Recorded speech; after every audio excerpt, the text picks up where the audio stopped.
This is The Tone, your favorite Carolina Panthers podcast. I feel like I'm just getting back from a shopping spree. I get in the house, I check my wallet, where'd my money go? That's how it's felt, waking up. At least this week, being a Panthers fan. It seemed over the past month, past few weeks, since the NFL draft, things have been looking on the up and up. Dan Morgan and the Panthers front office put together an impressive draft. One Pro Football Focus gave a grade of an A to. Tetairoa McMillan, obviously the big star pick the Panthers took in the draft. Promising young wide receiver who looks to be Bryce Young's number one target in 2025. Things were looking up, and then the reports slowly trickled in. Sobering reports. Christopher Knox of Bleacher Report, he writes, the Panthers should be better in 2025, but they came into the offseason with so many holes to address that they still appear to have a bottom 5 roster in the NFL entering OTAs. A series of other reports came out as well. And then the culmination point was on schedule release night, May 14th, Dave Portnoy said this about the Carolina Panthers when the New England Patriots released their schedule. Week 4, September 28th, Carolina Panthers, most irrelevant franchise in football. Nobody cares about them. They draft a quarterback, they bench a quarterback, he's back, Panthers useless, 4-0. That's basically a bye week. That's basically a bye week.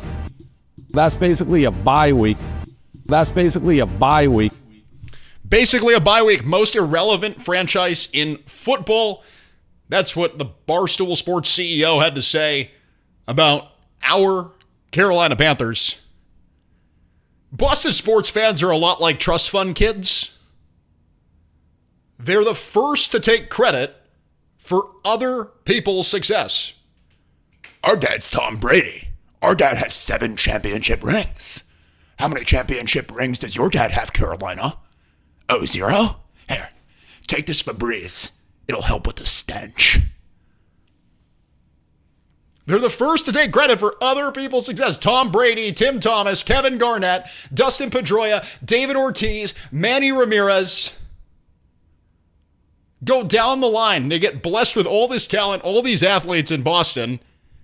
And Boston sports fans are the first ones to tell you about it and the first ones to take credit for it. And I know because I'm from Massachusetts. I grew up in Dunkin' Donuts drive-thrus yelling at the car behind me. I know this better than anyone else. That is what these people do. But honestly, you cannot blame Dave Portnoy. You can't blame this take. Like, he's not wrong. What have the Panthers done to amass national praise? They had a solid end of the year. Bryce Young looked good against great teams at the end of 2024. I have confidence in Bryce Young after watching that game against Kansas City in which he took Pat Mahomes to overtime. I have confidence in Bryce Young after watching him lead a 90-yard drive against the Philadelphia Eagles in the fourth quarter, spinning and swirling his way to a touchdown drive late in that game. No, they didn't win, but they held their own against the league's best. Dave Portnoy and national football pundits aren't watching that, clearly. And it's going to take some time for them to amass that praise, to get to a point where ESPN stories are talking about how the Panthers are on the up and up. Because right now you have 2 main storylines this offseason. One, which is good for you. Carolina Panthers draft Tetairoa McMillan and even stole him from the Cowboys. They stole Tetairoa McMillan from the Cowboys, who wanted to draft him at number 12. That's a good story. That's a good start. But the Panthers are going to need to win games. Win games in order to remove the stench that has been following this team around like a bad pair of worn-in shoes since 2018. Dan Wilkins had this to say And I found this very interesting. Dan Wilkins of The Score actually ranked all football teams off seasons. And here's what he had to say about the Panthers. A defense-heavy free agent haul was more solid than spectacular. But the floor's been raised with a number of starters added to the mix. Very neutral offseason. The Carolina Panthers ranked 8th amongst other teams ranked in Dan Wilkins' most improved teams this offseason. Guess where the Patriots ranked? 1.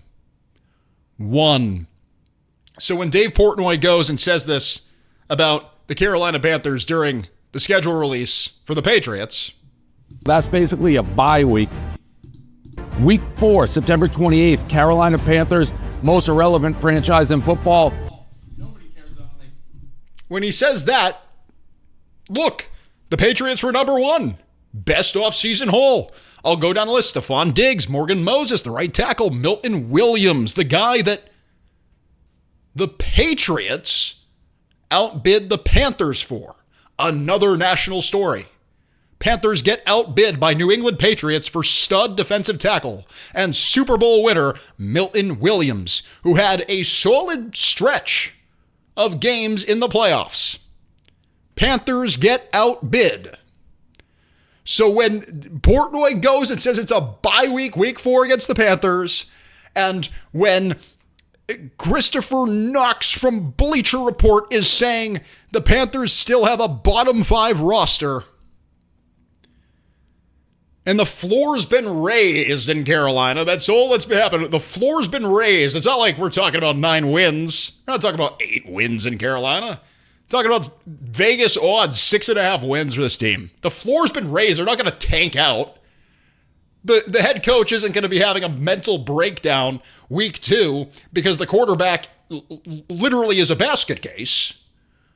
No, it's going to be a decent product, but they're still in the F tier. It's the Jaguars, it's the Saints, more like the Aints, and the Panthers. Personally, we're tapped in. We're tapped in. We understand Panthers football. We know this team's going to be better than F tier. We know this team's going to be, I have 10-7. I don't know what you have, but it's going to be a better product. And it's going to take a while for national football pundits to catch on to that. And there is no stretch of games more important to the Carolina Panthers than week 1 through week 4, specifically week 4 when the Patriots travel to New England to take on the New England Patriots, who are already talking smack. That's it for this segment. This is The Tone.